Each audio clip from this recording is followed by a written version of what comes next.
Tape was a miserable orphan whose parents' life coupon expired and left him broke and depressed, but his life changed when he got adopted by his billionaire granddad, who pimps him with 4 baddies to clap and continue the family legacy. It all started one morning when Tape visited his parents' graves and told them about how someone named Ishin, who says he is his grandfather, was adopting him. As he stared into the open, he saw a moving carriage which had a princess named Charlotte staring outside the window. When he saw some armed thugs chasing after them, he remembered the recent assassinations in the area, of which his parents had been victims, and immediately rushed to his bike. The princess was no Batman yet. She had a butler named Alfred who assured her that he'd protect her, and as the thugs drew closer to them, Tape rode his bike through rough lands until he got to a spot right behind them. Just then, the thugs commenced their attack by shattering the door of the carriage, causing Charlotte to scream in fear, and right when they were about to make their move on her, Tape drove to the window on the other side of the carriage and introduced himself to her. Alfred drove even faster ahead, leaving Tape to face the thugs, and when they tried to attack Tape with their weapons, he dodged them like a goofy ninja before tackling one of them on their truck. The thug kicked him away into the clutches of the other thug, who started choking him out until Alfred disrupted them by bumping into their truck with his carriage. This only got them enraged as the thug boss started shooting at them,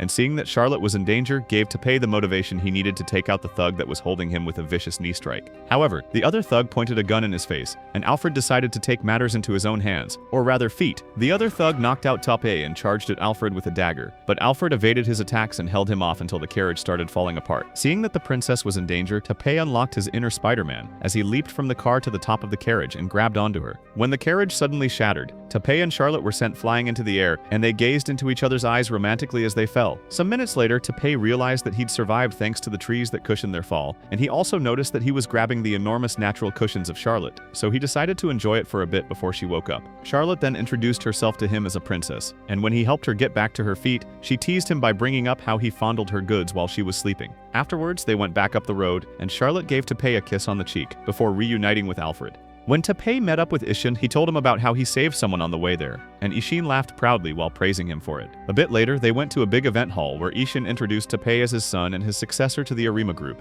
All the big shots in the area started laughing at Tape because of how muddy he looked, until Tape revealed that the girl he saved was Princess Charlotte, making everyone praise him for his heroism. A bit later, Tape met privately with Ishin, who told him that the same assassin who took out his previous successor, Tape's mom, would soon come for him, which offers him a chance to take his revenge. Afterwards, Tape was struggling to tolerate some rich idiots who swarmed him in the event room when a noble named Vincent, who made Gojo Satoru look ugly, showed up and introduced his daughter named Maria. Some hours later, Tape noticed a lady named Sylvie outside the window training with a sword. He immediately rushed out to meet her, and when he arrived at her location, she suddenly called him a ruffian and charged at him. The two of them went bar for bar with their swords, dancing more melodically on the battlefield than Prime Ichigo and Aizen, until Ishin and Vincent showed up to interrupt them. Tape was surprised when he learned that Sylvie was Vincent's daughter, and Ishin shocked him even further by introducing her as his fiancée. After the event that evening, they drove off in a private car, and Ishin pointed out that Tape was already fast asleep due to exhaustion from all the chaos he encountered that day. Tape suddenly fell on Yu's massive milk factories, and when she started petting him, Ishin brought up the fact that he picked her up from an orphanage and trained her into becoming a maid. He then asked if she had any problems getting used to her new environment, and she replied that she wasn't having any, but she was very grateful to him. They eventually arrived at their destination,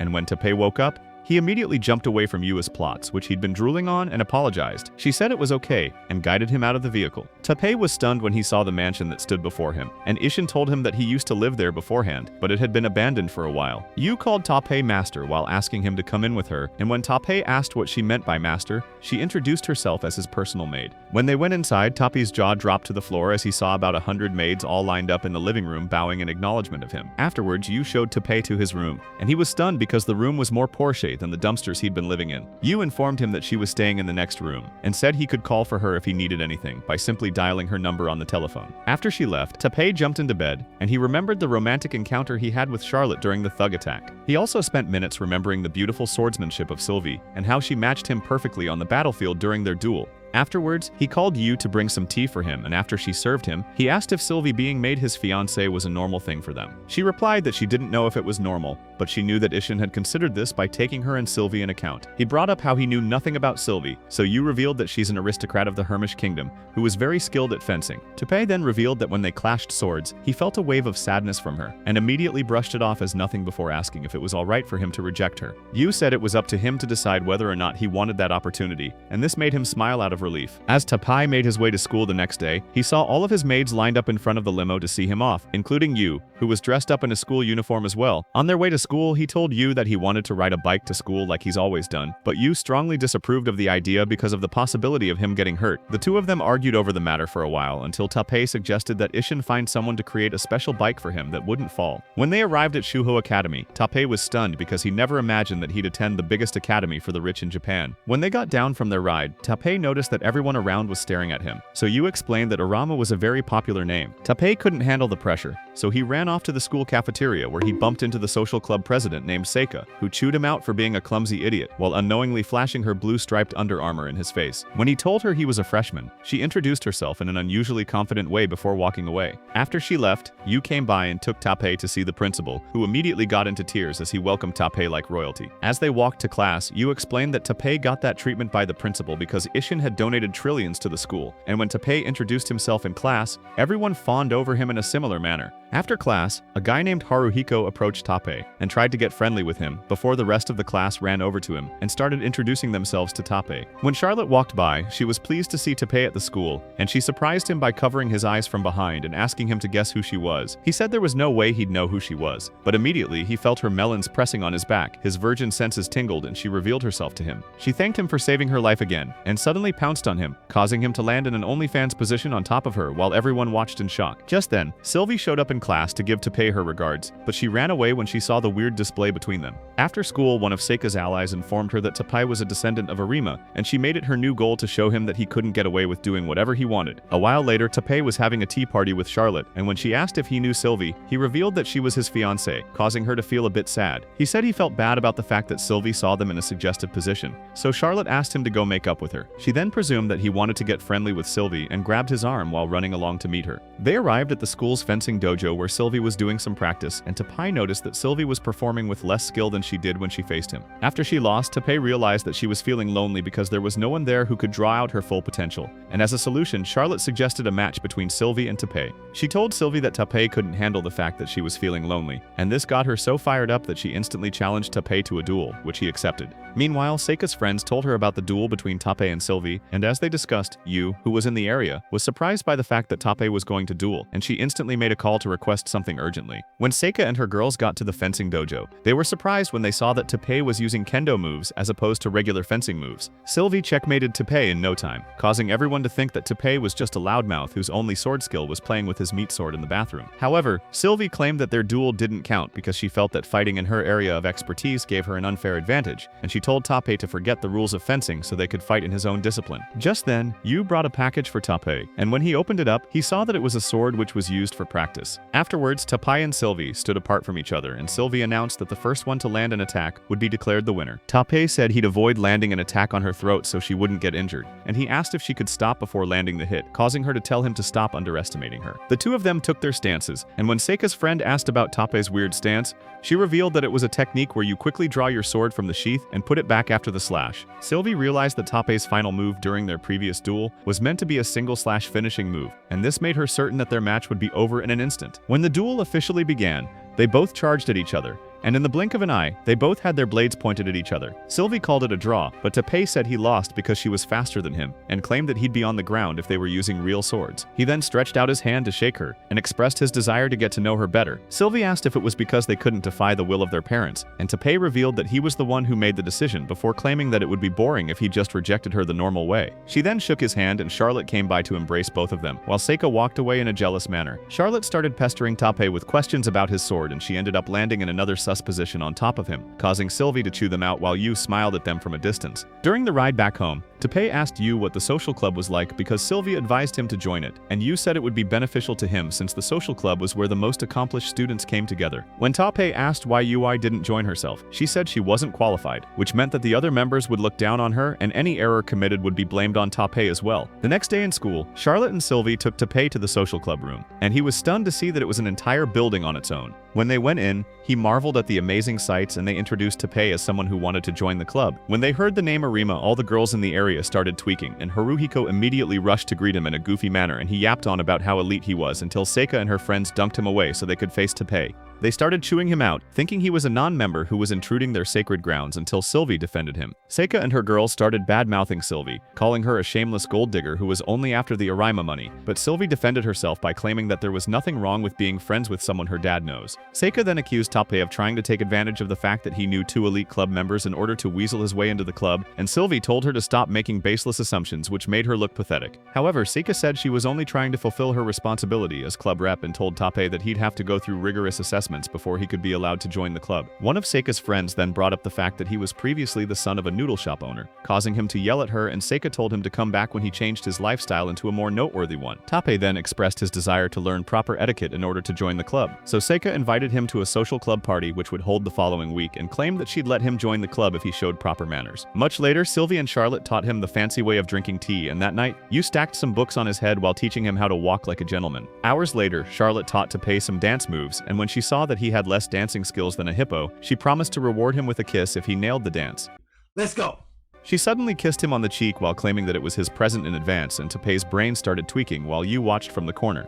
That night, Yu served Tappei some coffee, and Tappei told her she reminded him of his late mother before bringing up how crazy his journey had been ever since he met Ishin. Yu said he needed to find allies before he found the culprit, and claimed that she as well as Sylvie and Charlotte were his allies before telling him about how Ishin picked her up from the orphanage and made her a maid. She claimed that she was happy about the fact that she's getting to watch Tappei mature just like Ishin wants for him, and then yapped some other words which inspired Tappei to work hard. The next day at school, Seika was disgusted when she saw Tappei training with Charlotte, and when she walked through the halls, she saw some students gossiping about how her family hated the Arima family, which made her feel like a villain. Some minutes later, Tappei continued his lessons with the girls, and when he and Sylvie started complimenting each other's battle styles, Yu suggested that Tappei should showcase the etiquette he learnt in martial arts instead. On the day of the social club party, Tappei arrived all dripped up in a suit, and Seika was determined to see him fail, but he smiled at Yu before walking in. During the party, Tappei danced around with Charlotte in a brilliant manner, and everyone marveled at his dance skills, including Seika, who couldn't believe she was about to lose to a member of the Arima family. When the event was over,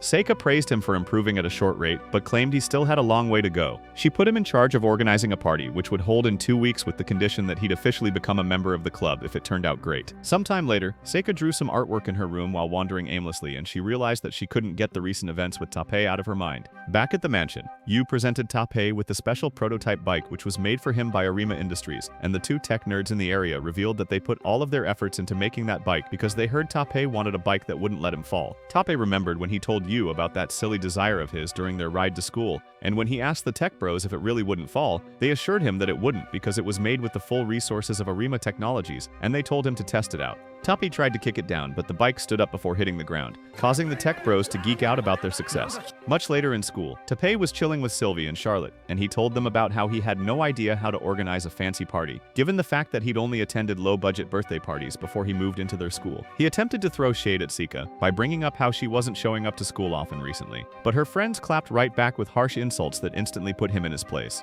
They then revealed that Seika was the daughter of Huudu, who was the president of a large corporation which had her as its #1 young designer and model. Charlotte also revealed that their brand was called St. Rose, and Tappei said he'd heard of it. They brought up how she barely bragged about her high standing, and Tappei said it made him respect her a little more than he previously did. Just then, Seika showed up and chewed them out for gossiping her before calling Haruhiko to make plans with him for the next day. When he started simping for her like a desperate loser, she yelled at him, and when she noticed Tappei staring in her direction, told him that she didn't need his help in a very tsundere way. Haruhiko revealed that he was asked to participate in the presentation of St. Rose's new collection at Hotel Elground the next day, but before he could complete his announcement, Seika punched him into the wall and clarified that she wasn't selecting him to be a model.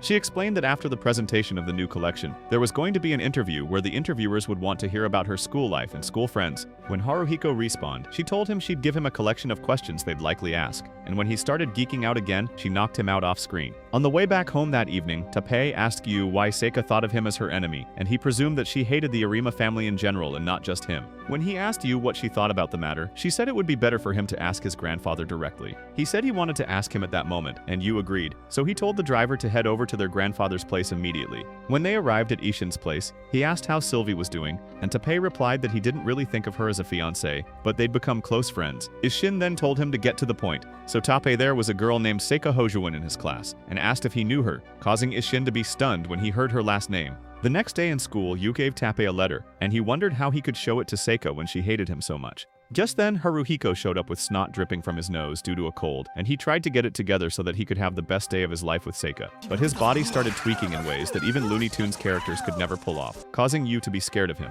After class that day, Haruhiko said it was time to go meet Seika, and Tappoi asked him if he could accompany him to the conference room. Haruko's non-existent brain started having a meltdown as he started spilling the answers to the interview questions, which he memorized before passing out completely. After putting Haruhiko on bed rest, Tappei went to the Hotel El Grande in his place, and he felt that it was a good opportunity for him to hand her that letter. Inside the hotel, Saka was in the middle of giving her speech when she noticed Tapapi in the area, which caused her to lose her cool. Afterwards, she asked him why he was there, and he told her about the whole Haruhiko situation. Since there was no time to find anyone else, Seika decided to have Tappei stand in for Haruhiko, and when he asked what to say, she said she left it up to him and told him not to mess it up. During the event, Seika walked out in some Temu Barbie cosplay while the paparazzi took pics of her, and when it was time for the interview, the photographer took photos of Tappei and Seika standing together. Afterwards, they sat for the interview, and the first question the interviewer asked was how Seika was faring as the social club president, to which he replied that she was doing an excellent job thanks to the physical pressure which Seika applied to him. The interviewer then asked if he was a member, and he revealed that he hadn't gotten accepted by Seika yet, causing her to step on his toe again. When the interviewer asked what they did at the club, Tappei couldn't muster up an answer, so Seika stepped on him again before revealing that they were in charge of organizing events and speaking on behalf of the students. The interviewer then asked Tappei what he thought of her, and Tappei couldn't answer properly because he was having an intense toe fight with Seika under the table. When she asked why other students followed Seika, Tappei shockingly said it was because she took her duty seriously without caring about personal gains. He said some more inspiring words about her that made her blush uncontrollably, and afterwards she smiled at him before crushing his toe again. After the interview, Seika and Tappei were having dinner, and he told her that he knew about why she hated the Arima family so much. The reason was because her family's corporation once belonged to the Arima group until the wife Ishin had an affair with Seika's grandfather. When he found out, he banished her from the Arima home and severed all ties with her family name. Seika then started ranting about how she wanted to sell her products at Arama department stores, but got rejected because of the old man at the top, and this made everyone around stare at her. She spoke about how she wanted to embarrass his grandfather because of all the pain he caused her family, and then Seika gave her the letter. When she read it, she saw that Tappei was put in charge of the stores, and Tappei said his grandfather did it as a way of apologizing for the bad blood between their families which he caused. Tappei then asked her to forgive them, and Seika gleefully agreed to do business with him while reminding him that he still had to plan the party in order to get into her club.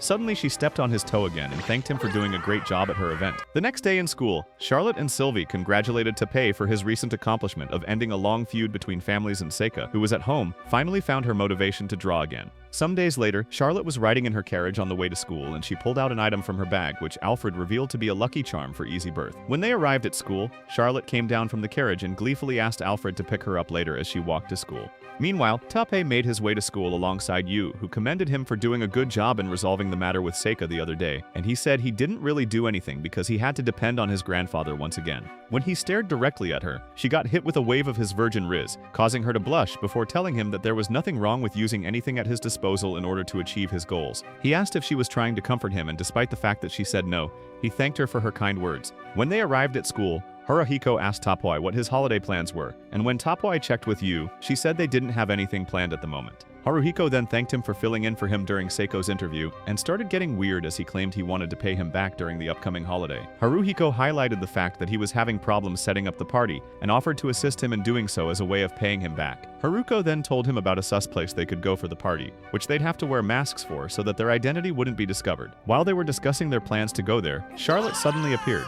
startling them before asking Tappei what his holiday plans were. A while later, Charlotte asked Sylvie to borrow Tappei, and when Sylvie said there was no point in asking for her permission, she said she needed to because Sylvie was her fiancé, causing Sylvie to blush. Charlotte then said she promised to hang out with Tappei and told Sylvie to keep it a secret from Alfred because she was the first person he'd call if she went missing. When Sylvie agreed, she thanked her before leaving, and after she left, Seika commented that Charlotte would only be dragging Tappei around while ignoring his feelings during their fun time, and this made her friends concerned because she was saying something very unlikely of her. Later that night, Vincent asked if the reason Sylvie wasn't talking to Tappei very often was because they got in a fight, and she said it wasn't that at all, because she and Tappei barely talked to begin with. Vincent then said he was happy about the fact that she acknowledged him as her fiancé, but Sylvie said they were just friends who were both interested in swordsmanship. He asked if Sylvie would go back to their homeland, which was named Firmish, and spoke about how the Principality of Firmish was in a delicate situation at the moment before claiming that he wanted Sylvie and Maria to be happy in the peaceful country they were currently in. Sylvie attempted to argue, but he cut her off by saying that as long as she and Maria were happy, it was alright to forget about their homeland as well as himself and their mother. Sylvie suddenly asked to leave because she wasn't feeling well, and Vincent teased her by guessing that it was her special time of the month. Elsewhere, Charlotte searched through her wardrobe and Alfred asked her if she was really headed to Sylvie's place and not Tapei's.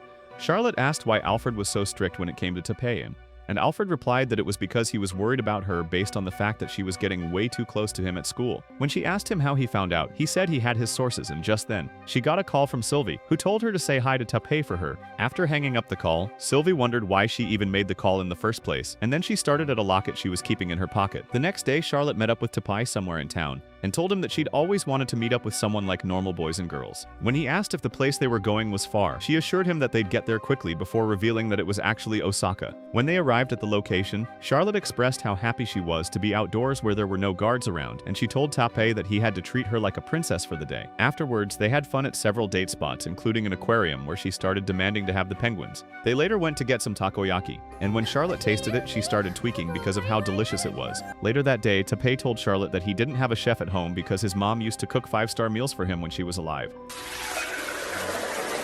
They hung out on the Ferris wheel where Charlotte said he was a good person because of how much he loved his mom, and he revealed that his mother and his father were both dead, which was the reason Gramps took him in. Charlotte then told him not to say he loved his parents using past tense because she believed that the feelings you hold for someone dear to you never fades. When she pointed out how cold it had gotten because of winter, Tapei told her all the nice things about holidays in Japan, and she told him to tell her about Japanese winter so that she'd learn to love it. Charlotte then asked him if he was going to get married to Sylvie, and he replied that he didn't know, causing her to tell him about their past when they used to be playmates. She told him that Sylvie lost her mother in a car accident, and back then, Sylvie used to give her father a letter to send to God to bring back their mother, which made him cry. He gave Sylvie a locket which belonged to her mom, and Charlotte secretly watched as they embraced each other. Tapei then said that based on the life he'd led since becoming rich, he realized that the more material things you possess, the harder you'd feel loss, and Charlotte said she understood his point. On their way back, Tapei suddenly got an idea for a party that would entertain everyone, and thanked her for helping him. She suddenly clung to him from behind and asked him not to forget about her or erase her from his memories. And Tapei told everyone about his party plans. They were all pleased by the idea, and eventually the girls all arrived at a spot where Tapei met them in town. Tapei used a loudspeaker that the party was basically them experiencing a typical vacation for ordinary people, which featured an overnight stay at a hot spring resort. Sylvie asked why he chose the hot springs because she felt it was a bit inadequate for a party, and he replied that he felt he needed to do something extraordinary. Some minutes later, Sylvie and Charlotte started losing their minds when they saw an access control ticket machine for the first time, but Seika easily passed through it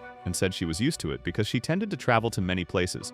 Afterwards, they boarded a train, and when Sylvie brought up how composed Charlotte was, she said there were trains in her homeland, so she used to travel by train quite often. Sylvie said she was talking about the Royal Continental Express, and after hearing that name, Haruhiko guessed that it was something very expensive. Soon they arrived at the resort, and the ladies were taken to their guest room, which Charlotte found very impressive because of how Japanese it was. When the guys were being guided to their own guest room, Tapei stopped Yu from following them and told her to head to the ladies' guest room. She argued that as a maid, she couldn't be in the same room as the social club members, and Tapei replied that stuff like that wasn't important, because laughing and chatting with acquaintances was what his party was all about. He also reminded her that following him would mean ending up in the same room as the guys, so she eventually folded and agreed to head back to the girls' side. Some hours later, the boys all agreed that Tapei's party was a great party, and the boys all started calling out all the great experiences they'd already had during this journey, and they added a special experience they were yet to have, which Haruhiko asked if it was dangerous. Tapei said it was okay because that activity was a legacy from their fallen seniors, and then one of the NPCs in the room asked if it was illegal, and Tapei replied that it could be considered a crime if it was done without the consent of other people. One of them then asked if it was better to do the activity after getting to know each other better, and Tapei told them to leave it all to him because a lucky idiot who could make a joke out of any situation he got into. He pictured himself stumbling into the girls while they all had their plots hanging out in the hot spring, and when he acted as though it was an accident, the girls just shrugged it off and called him a helpless man. In the vision, the girls accepted the fact that it was an accident, and in reality,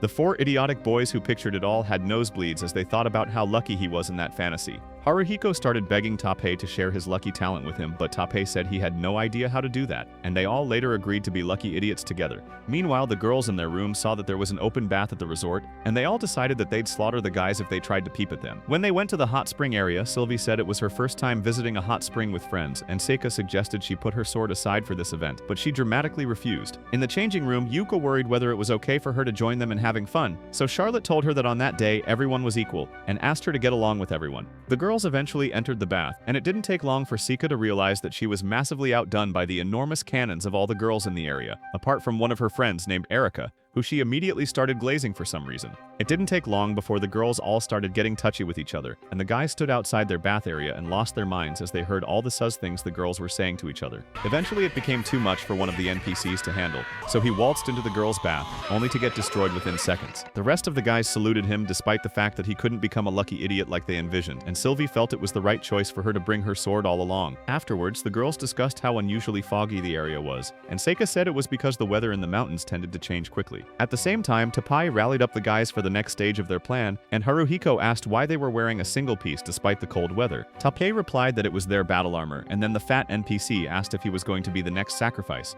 to which Tapai replied that he would be. The three of them crawled on their way to the women's hot spring, and it got to a point where they noticed the fog was getting thicker.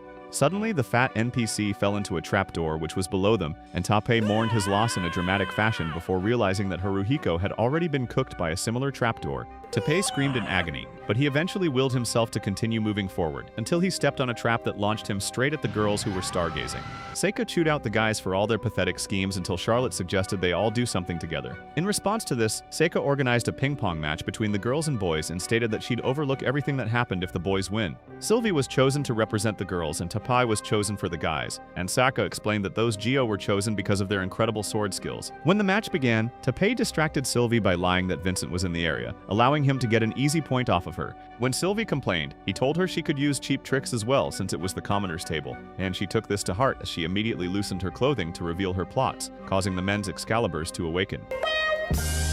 Afterwards, they all did several fun activities together, and at night, the girls all slept in side-by-side futons while discussing their past lives. Seika admitted that Tapai's party was fun, and when Yu asked about his application to join the social club, she replied that she'd announced that he'd been accepted the following week. The girls pointed out that Seika had opened up more ever since she met Tapai, and Yu was happy because Tapai had made so many allies in such a short amount of time. They all discussed what they loved about Tapai until Charlotte asked Sylvie if she intended to marry Tapai. Sylvie replied that she wasn't sure but stated that she wanted their friendship to last longer. Charlotte pointed out that all of the girls in the room liked Tapai, and they decided that whichever one of them he eventually chooses, the rest of them wouldn't be resentful or jealous. Several days later, the two nerds from the Arama Industries met up with Tapai again, and they presented a more bizarre bike, which had women's legs spouting from the tires, which Tapai felt was more disgusting than the last bike. At school, Tapai saw Charlotte walking down the hallway, so he decided to surprise her by covering her eyes from behind, and she correctly guessed that it was Tapai. Tapai asked how she knew, and she said she'd always know if it's her destined person. Sylvie, who watched them from the corner, remembered the discussion she had with the girls at the resort concerning their shared feelings for Tapai, and made her way to class. Just then, Alfred made a dramatic entrance by breaking into the school hallway through a window, and he immediately started accusing Tapai of snatching Charlotte, until Charlotte said she liked him. This made Alfred's mind spiral out of control, and he shivered around like a drunk monkey as he told Charlotte not to say anything that could cause a misunderstanding. However, Charlotte said it wasn't a misunderstanding because she really liked him, causing the old fart to lose his mind even more as he accused Tapai of taking advantage of her. Tapai tried to explain himself, but Alfred suddenly charged at him, causing them to run away, and the old-timer chased them until the old-timer eventually ran out of gas. They arrived at the school garden, where Charlotte revealed that Alfred swore that he'd live up to 120 years old because he wanted to be in good health, until Charlotte became an adult. Charlotte noticed that she twisted her ankle a bit during their run, so Tapai carried her and offered to take her to the infirmary. He apologized, but she said it wasn't his fault before revealing that she always wanted to eat at a place called Arama Hills. She said they could call it even if he took her there, and when he got her all bandaged up at the infirmary, they noticed that rose petals were raining from the sky. All of a sudden, a wannabe Tom Cruise leapt from an aircraft into school grounds using a parachute, and as he landed, he spotted Charlotte and said it was fate. When he landed, he boldly greeted the students of the school, and Sylvie identified him as Hartman, who was a business tycoon in Hazelrink, which was Charlotte's country. Hartman suddenly approached Charlotte in a wistful manner, and the girls who watched from the corner pointed out that Hartman did business with both members of Charlotte's family and the Arama group. Hartman correctly identified Tapai as the heir to the Arama group, and said he was happy about the fact that he was on good terms with Charlotte before introducing himself as Charlotte's fiancé. A while later, Hartman thanked Seika for showing him around the school and told Tapai that he had an important meeting with Ishin before kissing Charlotte in the hand again and leaving in his Porsche limousine. After he left, Sylvie pointed out that she never heard about Charlotte having a fiancé, and Charlotte acted depressed while claiming that she didn't want to talk about it at the moment. When Sylvie left, Tapai told Charlotte about his plans to take her to Arama Hills, and this cheered her up so much that he hugged him and promised to wait for his call. Some hours later, Sylvie got out of the bathtub and heard Vincent angrily ranting on the phone about how the Principality of Firmish was about to fall into deeper chaos, which could cause riots throughout the entire country. When Maria asked her sister what was going on, Sylvie told her to be quiet while she continued eavesdropping on Vincent and overheard some more terrifying updates from his call. The next day in school, Charlotte met up with Sylvie in the social club room. And when Sylvie asked Charlotte if she had something to tell her, she tried to act dumb but eventually apologized for not telling her about Hartman. Sylvie said she didn't care about Hartman, and then asked her if she knew that a nuclear weapon was being built between the borders of the Principality of Hazelrink and the Principality of Firmish. Charlotte said she had no idea and claimed that her father probably had no idea as well. Sylvie said that according to her father, it was the work of a third country which they were yet to find out, and although they weren't certain of their plans, Sylvie guessed that it was to destroy the relationship between Firmish and Hazelrink. Just then, they realized that someone was eavesdropping on them, and Seika revealed herself to be the eavesdropper before promising them that she wouldn't tell anyone what she'd just learned. Seika then revealed a secret her grandfather told her, which was that something massive was about to happen at Arama Hills that night. When Sylvie asked what their agenda was, she said she had no idea but also claimed that she had a bad feeling about it. Afterwards, Charlotte got a text from Tape, which invited her to Arama Hills that night for a private conversation, and she immediately thought to herself that Tape could do something about the situation, unknown to her that someone was watching her from the nearby bushes. That evening, Tape met the receptionist at Arama Hills, and after a bit of chit-chat with her, he made some reservations for Japanese cuisine. Just then, Hartman walked into the room with his curvy female attendant, and Tape left the receptionist table to meet him, not knowing that Charlotte was already blowing up his phone with calls. Hartman asked if he was making reservations for a date with his girlfriend, and Tape clarified that he was only asking her to meet him at his home, which made Hartman laugh over the fact that the restaurant was Aldi Tape's home. When Tape asked if he was looking for his grandfather, Hartman said he was only there to say hello, before running into him. When Hartman left, the receptionist called Tape back, and he texted Charlotte that he'd be waiting for her in the suite in an hour, which made her jump into bed out of excitement. Meanwhile, Hartman met up with Ishin upstairs and dismissed his attendant named Josephine, before Ishin revealed that they had one more guest. The guest revealed himself to be Vincent, and Ishin said he'd be standing in as Firmish's representative. When their meeting began, Ishini said they were there to discuss the collaboration between Firmish, Hazelrink, and the Arama group, and that the plan was to build a resort at the border. Hartman said he was informed that a third country got involved, and when Ishin asked which country it was, he said he had no idea for the meantime. Ishin presumed that the source probably got unalived in some way, and went further to explain that the third country's objective was to build a nuclear facility in the territory, using the construction near the resort as cover, which would destroy the relationship between the two countries. Vincent said it was why they appointed Hartman as project manager, and Charlotte's fiancé, and Ishin stated that the first step in their plan was to make Firmish grow suspicious and think that Hazelrink was increasing their weapons stockpile. Ishin said Hartman was giving them so much room to play in, and he replied that he was aware of it before apologizing and revealing that investigation was already underway. Ishin then pointed out that Hartman was easy to decide and advised him to be careful because money and power usually brought danger. Some minutes later, Charlotte managed to avoid Alfred as she was driven away for her date by her personal driver, and she smiled as she thought to herself that Tape would definitely do something about the situation at hand. Back at the meeting, Vincent pointed out that their major priority was to ensure the safety of the Arama group in Japan, and Hartman claimed that people might start suspecting the group soon, which would put Vincent's position in jeopardy as well. Vincent said it didn't matter to him and stated that if the people of Firmish and Hazelrink heard about what was going on, it would cause public unrest. Hartman pointed out that the news was already being leaked on social media groups, and stated that they couldn't hold them off for much longer. Meanwhile, Maria informed Sylvie that Vincent was at a meeting with Ishin, and also that he told her to go meet Tape. When Charlotte arrived at Arama Hills, she was stunned when she didn't see Tape, and just then, Yu informed Tape at home that his phone was ringing. When he checked it, he saw that there were a bunch of missed calls by Charlotte, and when he called back, Charlotte attempted to pick it up, but she was stopped when all the lights in the building suddenly went off. Just then, Tape got a text message from a mysterious number which said that they'd taken his parents and were now taking his lover, causing him to feel distressed. The security personnel at Arama Hills tried to gain control of the situation, but they were taken out by some assassins who then swarmed into the building, taking several staff members hostage before crashing into the room where Ishin and the other two were having a meeting. The masked gunman told them to stay where they were, and Josephine revealed herself to be the one in control of them. Yu got a call, and back at the meeting room, Josephine farmed while Ishin informed Yu that they were captured by multiple armed gunmen. When they discovered that he made contact with someone, Josephine ordered the gunman to silence him, and Ishin once again stated that with great wealth came great danger. Meanwhile, Yu asked for a status report, and she was informed by a subordinate of hers that aside from Arama Hills, there were no other anomalies within the company or in their branch of offices overseas. When she asked about Arama Hills, she was informed that it was isolated from the outside world, and that they couldn't confirm anything because the security systems were down. Yu then instructed them to notify the SPs and increase security around the area. Meanwhile, one of the mystery invaders pinned Charlotte to the table while holding her mouth, and he told her to shut up because he had no intention of harming her. Following his command, she got up slowly, and then the other two gunmen in the area started simping for her before their leader told her that they wouldn't hurt her if she didn't resist. He told the two idiot gunmen to stop ogling at her massive hangers, and when Charlotte agreed to his terms, he commanded them to tie her up. The morons kept acting dumb, so he yelled at them until Charlotte said she was relieved because they were good people.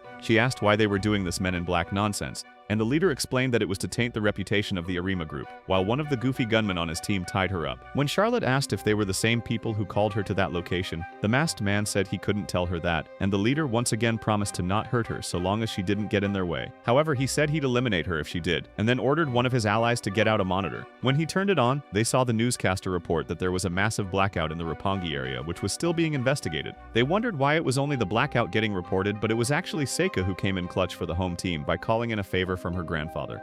Back at the meeting room, the armed gunmen started to lose their minds when they realized that their newsfeed was being blocked, and when Ishine figured out that it was Seika's doing, he said he owed her a great debt. At the same time, Yu and some other maids were hacking their feed after some minutes. Yu told Tapar that they noticed that she'd accessed the control room at Arama Hills and were now counterattacking. Tapoi asked what would happen when they counterattacked, so she explained that the enemy would have full control over Arama Hills if they broke through, and they'd also target the room they were currently operating from. However, Yuka said she wouldn't let them break through easily and pulled off some masterful hacking techniques, which allowed them to gain control of the security cameras. Tapei saw Charlotte all tied up in one of the rooms before the masked men regained control of the system, and Yu informed him that they'd infected her system with a virus which would take 10 minutes to remove. Tapei then decided to go to Arama Hills, and when Yu tried to convince him otherwise, he mentioned all the people currently being held hostage and swore to save all of them. Yu eventually agreed and told him to ensure the safety of the employees before he hitched a ride on the sus bike through tech bros built for him. Before he could ride off, Sylvie came by and offered to join him, but unfortunately her bazookas were too massive to fit the bike gear he had. They rode off together anyway, and when they were attacked by some masked gunmen, Sylvie deflected their bullets with her sword before Tehepi took one of them out using some weirdly shaped rocket launchers on that bike. When he launched that second set of rocket launchers, the second gunman tried to dodge, but it hit him right in the family jewels before blowing him to bits.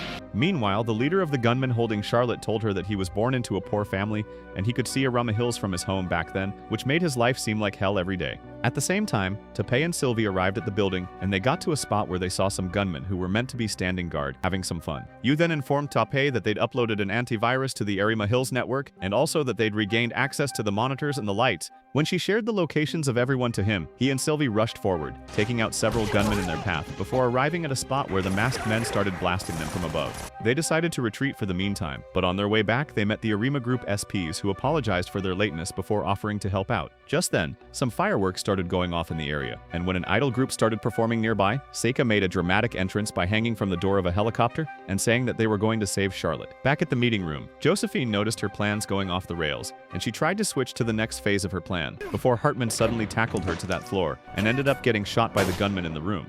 Meanwhile, Charlotte tried to sway the leader of the gunmen using talk no jutsu, but he laughed at her and said she was only spouting some rich kid nonsense. At the same time, Tapei and Sylvie boarded Seika's helicopter, and Seika revealed to them that the idol group being broadcast was the first idol group she ever produced. In the control room, Yu and company regained control and closed the security shutters within 3 buildings before giving Tapa some instructions on how to escape after the mission. Sylvie leapt out of the helicopter like an action movie star and took out 2 gunmen that were firing at her. Back at the meeting room, Vincent asked Josephine to explain what her goal was, so she revealed that her organization was called Truth, and their goal was to ruin the reputation of the Arama group. She admitted that they'd lost that time and ordered all the gunmen to retreat. As the gunmen retreated, they planted bombs all over the building, and when Tapei and Sylvie arrived at the meeting room, they were informed by their dads that Hartman had been unalived. Tapei suddenly rushed out to save Charlotte, and when he arrived in the room she was tied up in, he hugged her passionately while ensuring her that everything was fine as she cried in his arms. Afterwards, Ishin thanked Seika for her help during the crisis, and she shyly claimed she only did it to help Tapei. Meanwhile, Charlotte interrupted her sweet moment with Tapei to inform him that the entire building was about to go boom. Just then,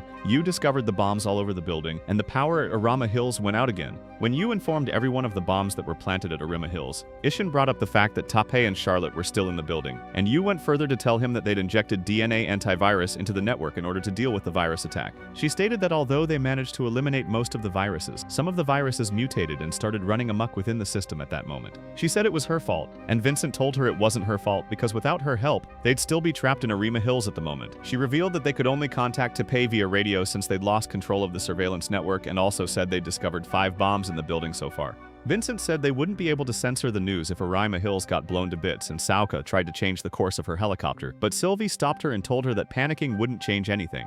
In the building, Tapei was goofing off with Charlotte when Josephine suddenly contacted him and revealed that the goal of her group was to drag down rich people like him. Seika and the others eventually met up with Yu, who informed them that the only way to solve their current predicament was to reformat all the data on the Arama Group servers, including the ones at Arama Hills. However, she pointed out that doing so would mean all of Arama's data would be lost, and Ishin asked how long it would take to regain control of Arama Hills after removing the virus, to which she replied 20 minutes. He then asked her to do it, and when she asked why, he said it wasn't essential to preserve Arata's data because that backup of all data was right there in his head, as well as the heads of everyone who worked at Arama.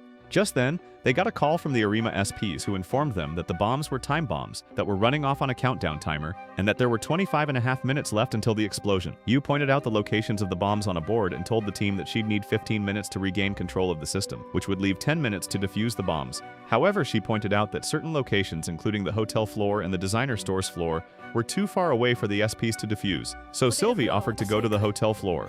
Just when she was about to leave, Seika stopped her and said she refused to let her have all the credit, before saying she was heading back into that building as well. Yu showed them the location of the final bomb but stated that there was no time for them to reach it, and she humbly told Tappei to defuse it. She then began to reformat their systems, and Tappei ran with Charlotte through the building until they got to a spot where they met the two goofy gunmen that captured Charlotte earlier. She told Tappei that they were good people, and when the men tried to threaten them with their guns, she swayed them using her feminine charms, causing them to spell out their dumb gooner fantasies until Tappei knocked them out. Tappei and Charlotte realized that a security shutter was blocking their path, and Yu told Tappei that he wouldn't make it in time if he took a detour. She motivated him to break through the door since there was no other way in, so he charged at it thinking he was the Juggernaut or something, but he bounced off it when he made impact. Yu told him the shutter was built to withstand powerful earthquakes, making him wonder what he'd do about the situation. He tried to slash it down with his wooden sword, but he was no Zoro, so it was the sword that ended up breaking in half. On the way to Arama Hills, Sylvie explained to Seika that she wanted to save Tappei because she didn't want to experience the same pain she felt when she lost her mother, who meant everything to her. Seika also admitted that she was in love with Tappei, and said she felt a bit jealous of Sylvie and Charlotte because they were aristocrats. Tappei and Charlotte tried some other desperate methods to break through the door and back at the control room.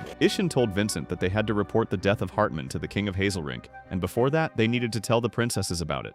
Meanwhile, Yu informed them that she'd eliminated the viruses and that there was 10 minutes until the bombs detonated. Tappei and Charlotte ran through the hallway to the location of that bomb, and they eventually reached a spot where a masked gunman blasted at them with his gun. Yu gave Seika and Sylvie some instructions on how to defuse their bomb, but they were too dumb to figure it out. Meanwhile, the masked gunman told Tappei that his next shot wouldn't miss, and told them that he heard Tappei became the heir of the Arima conglomerate overnight. When Tappei asked why he was pointing a gun at them, the gunman said it was because he was an eyesore, and stated that although his boss ordered him not to harm him, he couldn't stop himself now that Tappei was standing in front of him. Tappei suddenly took a sword stance, and the gunman said he couldn't win with a wooden sword, but he told Charlotte to stay out before charging at him, deflecting all the bullets that flew his way as he moved forward before kicking him down. At the same time, Seika started panicking when the timer got to 20 seconds, and when she threw the bomb in the air, Sylvie managed to stop the bomb by slicing the red wire with her sword. When Seika asked her how she knew the wire to cut was the red one, Sylvie said it was because red was her lucky color for the day, given the fact that she was wearing red undergarments. Meanwhile, Tappei lost his cool when he saw the bomb timer reach 10 seconds and he rushed with it to the bathroom where he threw it into the dust chute where it exploded. Yuka said he made a brilliant decision because the dust chutes at Arama Hills were made to withstand powerful earthquakes. After all the commotion, Ishin praised Yu for all of her hard work and also commended all the maids that helped her out before saying that it was time for all of them to rest. Meanwhile, Tappei and Charlotte reunited with Seika and Sylvie revealed to Charlotte that Hartman had been unalive during his attempt to save their dads. Charlotte said she was glad to hear that because she couldn't fall in love with him, and she'd been trying desperately to do so all this while because he was betrothed to her. She then said she'd finally fallen in love with him because in his final moments he tried to save Ishin and Vincent, and her eyes started spilling some tears. Just then, one of Charlotte's butlers came to pick her up, and when she asked about Alfred, he said they didn't tell him about anything that happened that night in order not to worry him. Charlotte said her goodbyes to get friends before leaving, and as she drove off, Sylvie said she forced herself to say she loved Hartman because she could never hate someone. Meanwhile, in Charlotte's car, the driver secretly revealed himself to be Hartman, who laughed schemishly as he continued to drive her away. After they left, another expensive ride showed up and Yu jumped out of it to hug Tappei. Vincent and Ishin also came out of the car, and while Vincent embraced Sylvie, Ishin thanked everyone for saving Arama Hills. Ishin then said that a carriage from Hazelrink would arrive soon to pick up Charlotte, and when they informed him that Charlotte had already been picked up by someone who claimed Ishin contacted him, Ishin revealed that it was only Alfred he contacted. Everyone realized that Charlotte was in deep trouble, and Tappei felt frustrated about the fact that he couldn't do anything to help her at the moment. Meanwhile, Hartman stopped the car and Josephine entered through the back door before telling him that they were halfway done. Charlotte watched in shock as Hartman removed his disguise, and Josephine immediately took her out using some chloroform. A while later, all of Charlotte's friends were on edge after finding out she was in trouble, especially Tappei, who ranted on his bed about how pathetic he was for not being able to save Charlotte. When everyone convened at Arama Hills, Vincent presumed that the people who captured Charlotte had created a facility, and Yu revealed that the culprit was captured on surveillance video. When they checked the video, Vincent was stunned when he saw that it was Hartman, so Ishin explained that it was all an act to deceive them. They then guessed that Charlotte was being transported to Hazelrink, and Tapai attempted to suggest something. But Vincent said they couldn't pull any Superman nonsense for now because it was an international issue. Sometime later, Tapai was sitting down in class and Haruhiko attempted to play around with him, but he ignored him as he walked through the halls while being haunted by memories of Charlotte. As he rode his bike through the road, he saw even more flashbacks of the time he spent with Charlotte, and he eventually arrived at a large building, where he realized that Charlotte had stolen his heart before he realized it. Meanwhile, Charlotte woke up in a train, where Hartman told her that he was going to crush Tapai, and he also revealed that he was the one behind the Arama Hills attack because he intended to embarrass Ishin for the world to see. When he left, Charlotte saw that the two goofy gunmen before were put in charge of her again, and she baited them into helping her loosen her bindings. Meanwhile, Yu informed Sylvie that Charlotte was being held on the Grand Hazelrink train, and Sylvie said that Tapai was the key to saving her. That evening, Tapai met up with Seika, who he told that he couldn't do anything about Charlotte's situation, causing her to yell at him while motivating him to pull off his usual hero antics to save her. Suddenly, she kissed him and said that he was still the guy she fell in love with, and they were interrupted when she smacked Tapai in the face and called him pathetic for trying to give up before pointing her sword at him while telling him that she was going to Hazelrink to save Charlotte with or without him. Afterwards, Seika told Yu to do her part by petting Tapai into doing something. Later that evening, Tapai was lying on his bed, and Yu suddenly climbed on top of the bed and placed his head on her lap. As she pet him, she said some comforting words which motivated him to ask about Charlotte's location. Meanwhile, Hartman and Josephine just finished an intense round of private yoga, and Josephine suggested that Charlotte was no longer of use to them since their main target Tapai was on his way, but Hartman said he still needed her, causing Josephine to feel jealous. At the same time, Charlotte was playing cards with the two goofy gunmen, and she baited them using sus tactics into agreeing to give her a bath. At Sylvie's house, Vincent told Sylvie to stay in Japan while he heads out to their home country to fix things, but Sylvie refused and said she'd go to Furmish with Maria instead. Vincent eventually agreed but stated that he'd live safely in Japan afterwards. Back in the train, Charlotte was having a shower when Josephine suddenly showed up and started threatening her while squeezing her melon in a brutal way. Afterwards, Josephine met up with Hartman and informed him that she'd spread the information about the source, and he said he was hoping that Arima would take the bait. Meanwhile, Tapai spoke to his late parents, informing them that he was about to do something huge before walking away from his room. Some hours later, Tapai met up with Ishin, who told him that his heroic nature made him very similar to his mother Kanai. In response, Tapai told Ishin that he was just like his father, causing Ishin to laugh out loud before telling him to open the package that was in front of him. When Tapai opened up the envelope, he was stunned to see a bundle of cash, and Ishin revealed that it was 1 million yen. Tapai said it was the first time he was seeing such money, and pointed out that it looked surprisingly thin. Ishin told him that despite its thin appearance, normal people worked for months in order to obtain such an amount and even go as far as committing crimes for it. Ishin then asked Tapai what he'd do if he easily obtained 600 million yen, and Tapai replied that he'd start a new company or donate it somewhere, causing Ishin to give him a lecture about how people lose themselves after obtaining wealth. The old geezer then stated that the real worth of one's fortune is only limited by his own way of life and gave Tapai a special katana which he said was crafted by Arima Industries and was capable of cutting through steel. He told Tapai that what he did with that sword affected the lives of all Arima Group employees, and Tapai gave him a respectful bow before leaving the room. After Tapai left, Ishin saw Yu looking distressed, so he asked if she was unhappy about the fact that Tapai was going to save Princess Charlotte. Yu said she couldn't do anything since she was only his maid, and he hugged her while saying some words of endearment to her that cheered her up. A while later, Tapo was chilling in school with Haruhiko when a private airplane came by to transport him to Hazelrink. He told Haruhiko that it was his first time boarding a plane, causing Haruhiko to start doing weird moves while encouraging him, before Seika made her entrance by stomping the idiot to the ground. After Seika's friends dragged Haruhiko away, she tried to chew Tapai up in her usual tsundere fashion, but ended up getting rizzed up by him. She asked him if he'd come save her if she were ever abducted, and before he could reply, she embraced him tightly with tears in her eyes. As Tapai left, he told her that he'd definitely come save her if she was ever abducted by anyone, and she smiled while saying that he was acting cool. Meanwhile, Yu gave all of the vital information to Vincent and Alfred before requesting their help, and both of them happily agreed to help in the rescue mission. In the train, Josephine informed Hartman that the gang had received information regarding the train, and he was glad that they took the bait. The next day, Tapai arrived at the Principality of Furmish with Yu by his side, and when Sylvie showed up, she informed him that she was the captain of the cavalry unit. Vincent then welcomed Tapai and Yu, and invited them for a welcome party which he'd set up for them. During the party, Sylvie showed Tapai a picture of her mother which was in the locket she was carrying, and he pointed out that Sylvie looked just like her mother. The two of them had a sparring match outside while having a friendly chat, and after Sylvie won, she told him to forget about their engagement because she didn't want a man who lost to her twice in a row. She then kissed him and told him they needed to save Charlotte. The next day, Tapai and company had a strategy meeting, and they decided that they needed to save Charlotte within the brief period of time they had. When the train arrived at Furmish, Sylvie ordered Hartman to stop the train, but he said he wouldn't do anything because he knew the Grand Hazelrink was a moving country, which meant they couldn't do anything. Sylvie ordered her knights to march forward, while Tapai chased the train using his bike, and when Charlotte found out about the commotion outside, she rushed out to see Tapai. The gunmen started firing at Tapai, but he dodged, and when he removed the helmet, Charlotte was surprised that it was actually Alfred on the bike. Alfred jumped into the train and took out the gunman,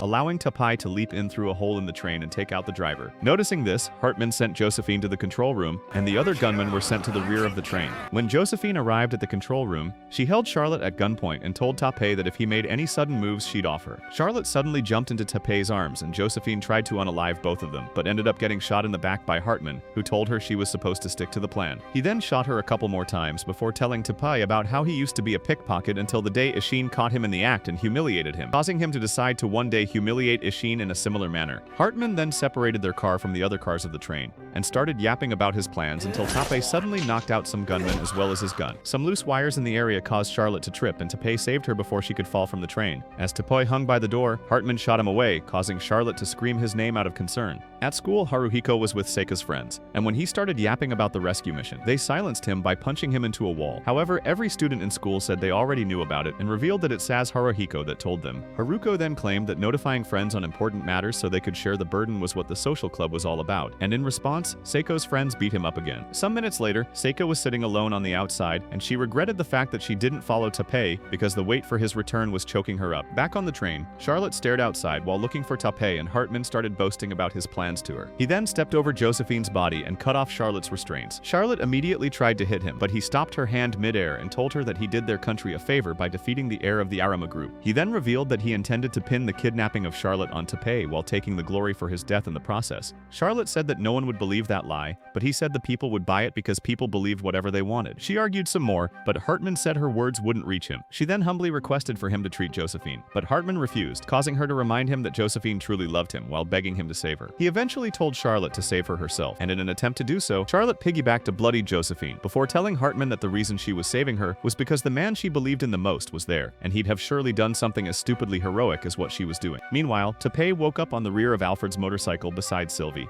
and he was surprised about the fact that he was still alive. So Alfred explained that he only passed out after the bullet grazed him. When Sylvie asked about Charlotte, he told them that she was in the front car with Hartman, and Sylvie told Alfred to go after them, but he said it was impossible because the train was moving at Wally West level speeds. Alfred then told Tapai to come off because they couldn't reach the train with 3 people aboard. They decided to settle things through a game of rock, paper, scissors, and after Alfred lost, he was dropped off as Tapai and Sylvie rushed after the train together on the bike. Meanwhile, the 2 goofy gunmen saw Charlotte worrying about Josephine, so they offered to treat her injuries while revealing that they both went to medical school. Charlotte got teary-eyed as she thanked them and asked what she could do. Back on the road, Tapai contacted Yu and told her about the situation before asking her to find him another route so they could cut off the train. Sylvie offered to get off the bike so that Tapai could move faster, but he immediately refused, causing her to smile. After doing some map work, Yu directed Tapai to a path nearby where he could block off the train, and as he moved through the path, some enemy soldiers guarding the door went to alert Hartman. While the gunmen operated on Josephine, they told Charlotte about how they left medical school for crime because they couldn't afford the tuition or gain a scholarship. Charlotte apologized for being useless, but they told her she wasn't because her presence in the room helped calm them down. However, their little chit-chat was disrupted when Tapai was spotted in their path by one of the guards, causing everyone aboard to be alarmed. The gunmen started firing at Tapai, but Charlotte made them stop before getting grabbed by Hartman. To save her, Tapai broke into the train, and Charlotte immediately broke free from Hartman's grasp before running to meet him. Tapai separated the car they were in from the other cars using a single slash from his sword, and he arrived just in time to stop Hartman from saying Charlotte. Tapai then told Hartman that Ishin wasn't trying to humiliate him back in the day, but was rather trying to motivate him to build himself up. Hartman started firing bullets at him, but Tapai dodged as he continued preaching to him with the inspiring words the girls told him over time. Hartman then caused an explosion in the train which allowed Charlotte to reach Tapai while causing the train to light up in flames. Tapai told Hartman to escape with them, but Hartman then revealed that he was the one who unalived Tapai's parents. However, Tapai only preached to him while claiming that he forgave him for what he did, and before Hartman could shoot him, Tapai sliced apart his gun while advising him to level up again. When the train exploded, Tapai held on to Charlotte as they leapt into the sky, and Sylvie caught them on her bike while Alfred caught Hartman on a tractor he was riding. Afterwards, Vincent informed Ishin that everything had been settled, causing the old man to laugh cheerfully, and Sylvie watched while Charlotte did all kinds of sus things to Tapai as a way of thanking him for saving her. Seika announced to the school that their friends were all safe, causing them to celebrate, and when Josephine woke up in the hospital, she was shocked to see Hartman by her side. Much later, the social club held a party where Tapai danced passionately with the girls one by one, and even later, Yu informed Tapai that the Arima conglomerate paid for all the damages during the Hazel Rink mission. Afterwards, Tapai met up with all the girls one by one to thank them for their help during the chaos, and the last person he met was Charlotte, who told him that everything was up to him. If you were Tapai, which of the girls would you crack? Charlotte, Sylvie, or maybe Seika? Let us know in the comments. That's all for today's video. If you like anime recaps like this, check out this video here.